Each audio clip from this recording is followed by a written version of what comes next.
$1.3 billion. That's Roger Federer's fortune in 2025. But here's the twist. Only 10% of that came from winning matches. The rest? It was built off the court, through secret moves no athlete had dared before. Endorsements, investments, partnerships that turned a tennis star into a global brand. How does a man with just a racket turn into a billionaire that even US legends can't match? That's the question. And the answer will shock you. Picture this: Federer holding a trophy in one hand and billion-dollar contracts in the other. Private jets waiting on the runway, Swiss villas hidden in the Alps, a Dubai penthouse glittering over the skyline, and a garage filled with cars that cost more than entire houses. This is not just luxury, it is empire. And if you think retirement ends a career, Federer just proved you wrong. Because the truth is clear. He made more money after leaving the court than during his years of glory. And in the next few minutes, you'll see the secret behind his fortune. This is the untold story of Roger Federer's lifestyle, his empire, and the cars that define his legacy. In 1998, a young Roger Federer turned professional. He was just 17. No fortune, no empire, just raw talent and a dream. The tennis circuit was brutal. Weeks on the road, endless practice sessions, losses that cut deep, victories that barely paid the bills. He wasn't born rich. Every dollar came from sweat, discipline, and hours under the sun. By the early 2000s, his career prize money added up to only a few million. Respectable, yes, but nowhere near the fortune we see today. At that stage, Federer was just another hungry athlete. His only dream was to win matches, not to make billions. The turning point came in 2003. On the grass of Wimbledon, Federer lifted his first Grand Slam trophy.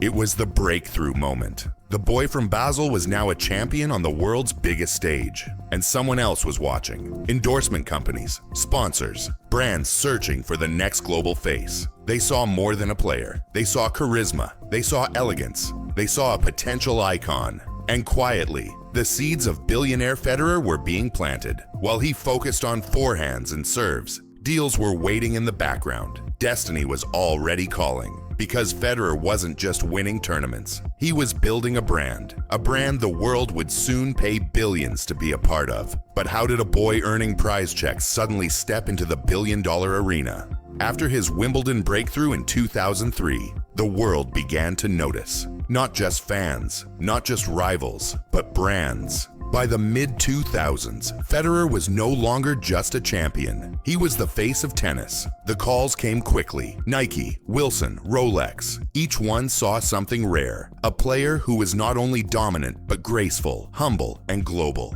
Rolex paid him nearly $8 million a year. Mercedes-Benz added another $5 million.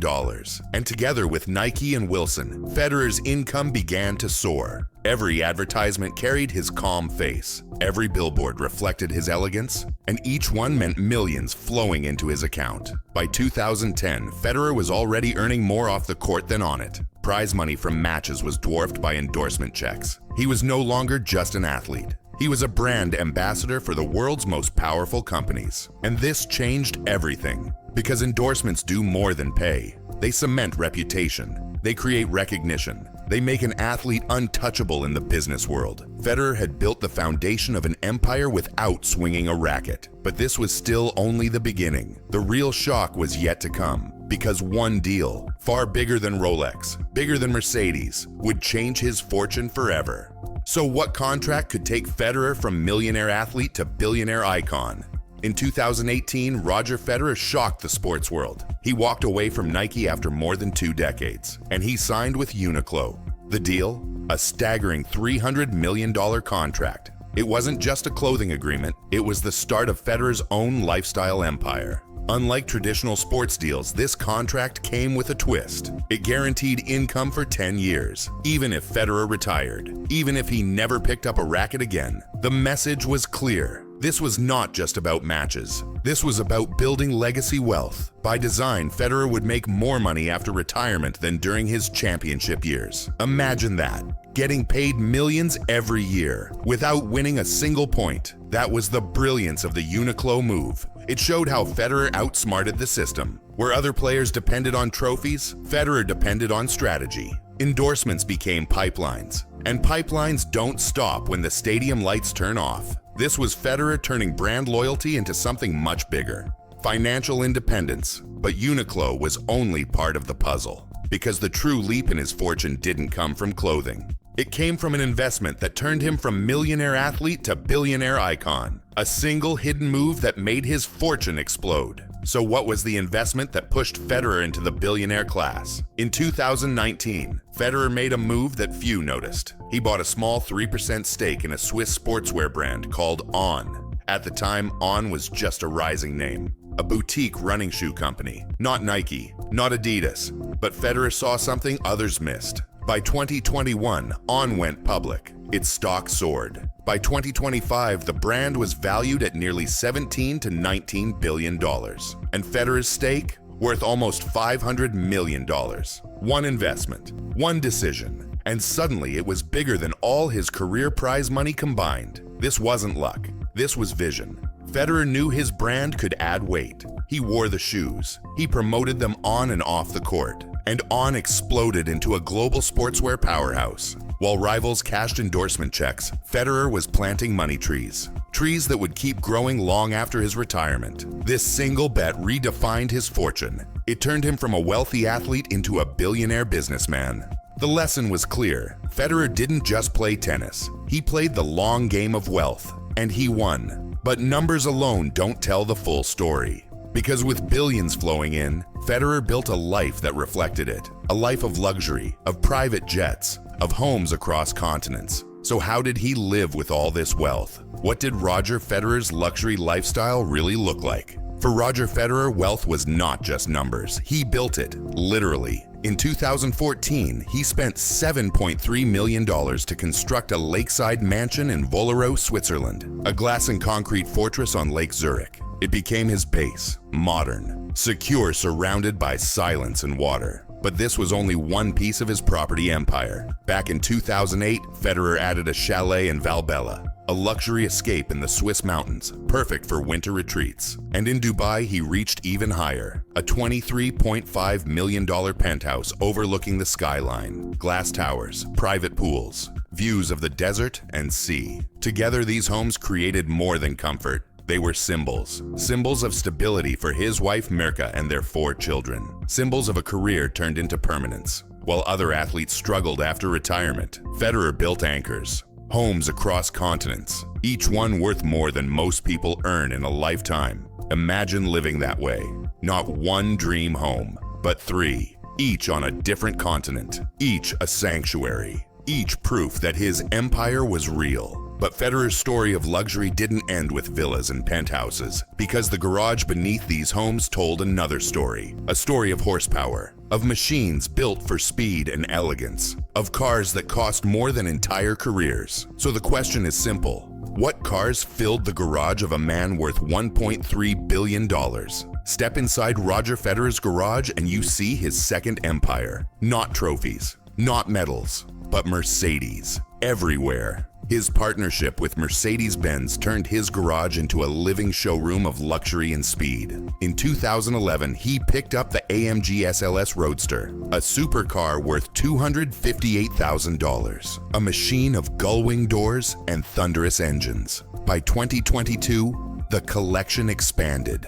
A Range Rover SV worth $184,000 joined the fleet, and alongside it, multiple AMG beasts, sedans and SUVs that screamed performance. Reports listed more than 10 luxury cars, each one precise, each one powerful. From SUVs for the family, to sleek sedans for elegance, to supercars built for speed, nearly all carried the mark of Mercedes-Benz. Federer wasn't just driving, he was curating an image, power, elegance, legacy, and sometimes even letting go. In 2009, he owned a CLK 63 AMG Black Series, a rare car, a collector's dream. He later auctioned it, fetching over $202,000. To Federer, cars were not only transport, they were statements, each one a reflection of his partnership with a brand as timeless as his own game. But here lies the mystery.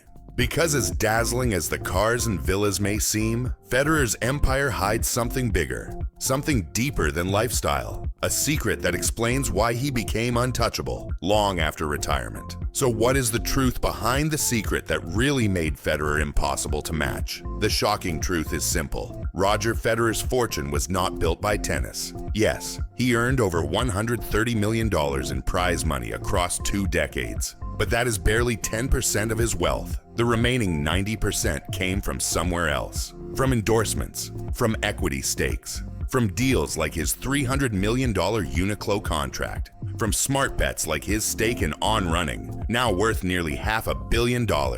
This is the untold story.